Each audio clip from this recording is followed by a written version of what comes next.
Howdy, I'm Evan from Ratings.com.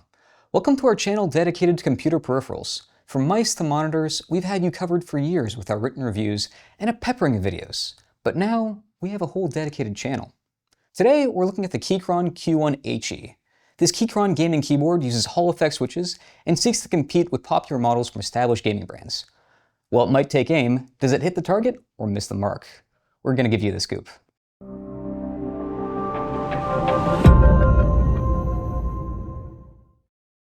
First, a quick definition. This is an analog keyboard, and these keyboards are having a bit of a moment right now. What makes analog keyboards special are the switches that they use. They're contactless, and while they might feel the same as any mechanical switch, they use magnets, or sometimes beams of light, to let the keyboard know exactly how far you're pressing down a key at all times. In practice, this lets you customize your keystrokes. For example, you can set the keys to be super sensitive, so they activate at the slightest tap. Or if you have keys that you accidentally hit all the time, you can set their actuation point much deeper. You can even program how far switches need to travel back up or reset. This feature is called Rapid Trigger, and it allows you to make much faster follow-up inputs than you can on a normal gaming keyboard. Being able to customize keystrokes like this offers an advantage in competitive games. Registering keystrokes faster than your opponent can hand you the win. So with that in mind, let's take a closer look at this keyboard. The Keychron Q1 HE has a 75% form factor. It ditches the numpad and a few navigational keys, but provides everything gamers need most. The end result is a more compact keyboard with a smaller desk footprint than a full-size one. You can buy it in black or white, or as a fully assembled or bare-bones kit, standard for custom-style keyboards like this. While Keychron is known for churning out size variants for some of its keyboard lineups, this 75% model is the only size available, well, at least for now. For how small it sure is heavy, thanks to its aluminum case design. It's loaded for bear with a solid aluminum case, double-shot PBT keycaps, pre-lube switches, and stabilizers, not to mention oodles of acoustic material. It also has a gasket mount design that uses rubber gaskets for cushions, making for a softer, springier typing feel. Basically, it's the same foundation as Keychron's top-of-the-line QMax series of keyboards. These ingredients translate well into the Q1 HE, making an excellent all-round build quality suit. But there are a few minor weaknesses. These include inconsistent stabilizers and a love-it-or-hate-it keycap profile. We'll get back to that when we're talking about the typing quality. Ergonomics-wise, the Q1 HE does sit at a higher profile than most standard mechanical keyboards. The keycaps are a standard height, but the board itself is pretty tall, and there's no way of adjusting the typing angle. For the optimal comfort, a wrist rest goes a long way here, though some folks might prefer the higher profile as is.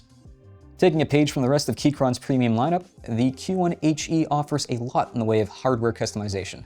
There's a basic set of tools included in the box. Using them, you can open up your keyboard to swap out or add acoustic foam, tune or replace stabilizers, etc., etc. The PCB is technically hot swappable, and you can pop out and easily replace switches. Just keep in mind that the sockets are only compatible with other Gateron double-rail magnetic switches. On the product page, the Q1 HE only comes with the option of Nebula switches. These are a mid-weight linear style switch. But Keychron also offers two other switch variants, Dawn and Aurora, which have a lighter and heavier spring weight, respectively. This keyboard comes with individually lit keys and full RGB lighting that you can customize right on the keyboard or by using the software. Of note for RGB lovers, the LEDs are south-facing. While this ensures compatibility with most aftermarket keycap sets, it also means you won't get the full RGB effect. Most shine-through sets are designed for visibility with north-facing LEDs only. It uses a USB-C charging cable, but there's also an included USB-A adapter if you don't have a free USB-C port on your computer. While most analog gaming keyboards have been wired-only models, this keyboard supports wireless connectivity with an included 2.4 GHz receiver or Bluetooth, which makes it versatile enough for everyday browsing, productivity, or more casual gaming.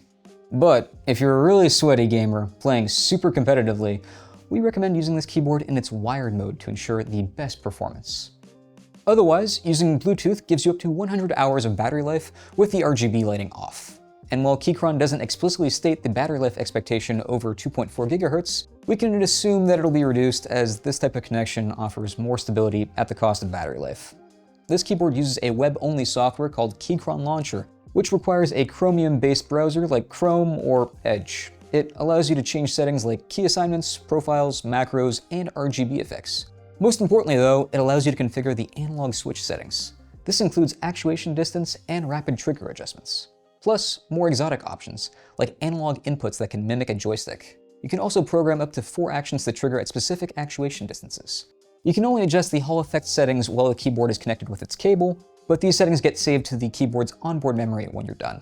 It's worth a note though, if you're a Linux user, you may need to tweak your OS settings before using the software. We have more details in our written review. If you were worried the solid aluminum case would make this keyboard a noisy mess, you've got nothing to fear. This keyboard is shockingly quiet out of the box. The gasket mount design and Dagwood sandwich of acoustic foam layers combine to really soften and round out the sound profile. The only aspect that may bother typing noise purists are the stabilizers, which rattle a bit on larger keys like the spacebar.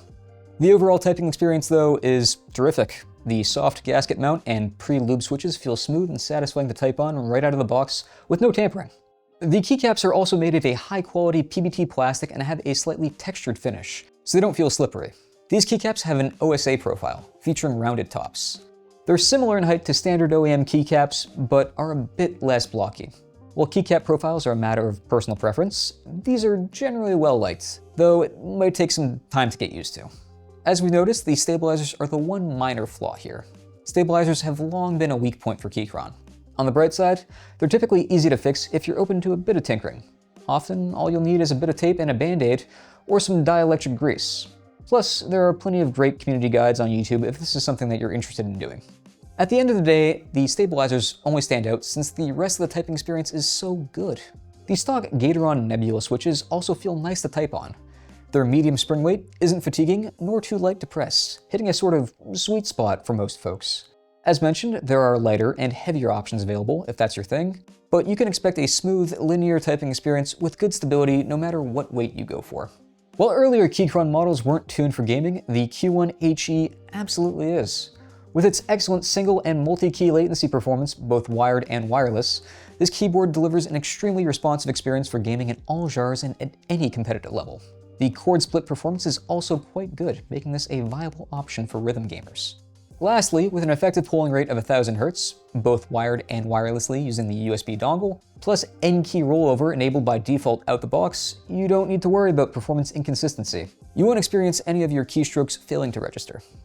So, if you're a gamer with their eye on a high-end analog keyboard, should you buy the Keychron Q1 HE? In short, yeah. If you like the look and feel of custom keyboards but don't want to lose out on the bleeding edge of gaming tech, this keyboard lets you have your cake and eat it too. It's a good choice if you value build materials, hardware customizability, and typing quality. But what it lacks are more specific, gamer-focused features like shine-through keycaps, dedicated media controls, and other exotics like programmable OLED screens. It also doesn't quite hit the same raw performance ceiling compared to the RTINGS 60 HE or the Razer Huntsman V3 Pro. Does that small gap in raw performance matter at all? For most people, absolutely not. You'll never notice any latency difference between the top performing picks. But just because you don't notice it, doesn't mean it can't play a tiny role if you play at a top tier competitive level. If you don't want to leave any potential microsecond of extra performance on the table, either of those two other boards is still your better bet. If you're less interested in a premium custom keyboard experience, you might also want to check out the Drunk Deer A75. You're giving up wireless connectivity, and its materials and typing quality aren't quite as good, but it performs just as well and is significantly more affordable. That's all for our review of the Keychron Q1 HE. If you're interested in learning more, check out the written review on our website. The link is in the description below. Until next time, I'm Evan from Ratings.com, where we help you find the best product for your needs. It ditches the numpad. Oh, that was a mistake. You know, I tried to multitask, and then I immediately flipped it. All right, but there are a few minor hiccups. I was gonna say hiccups and weaknesses, and it just sort of came out as bleh. All right. That's the right word. Yeah. All right.